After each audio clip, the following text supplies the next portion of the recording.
গল্পটাকে পুরোপুরি ফলো করার জন্য আগের এপিসোডটা দেখতে পারেন, লিঙ্কটা ডেসক্রিপশনে দেওয়া রইল। এবার আমাদের শুরু হয় আবুধাবি অবধি 14 ঘন্টা ধরে ফ্লাইটে বসে থাকার শাস্তি। পেশেন্স ধরে রাখা সে আরেক গল্প, চলুন দেখি।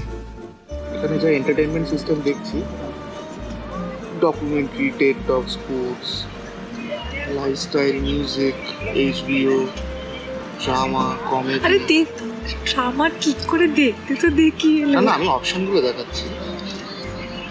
প্রচুর অপশন, এত অপশন থাকে না সব ফ্লাইটে। হ্যাঁ, এখনো পুরোপুরি দেখিনি যে কি কি আছে। মানে ইজ ইট লাইক রেকর্ড? এগুলো শুধু টিভি শো দেখলি, এবার ও, আচ্ছা। মুভিজও আছে। মুভিজও আছে প্রচুর, মুভিজ অনেক মুভি আছে, মানে অপশন আছে ভালো। এই মারিও দেখ। আমারটা খারাপ তো বলে তুই সিনেমা দেখছিস নিজেরটা দেখ একা।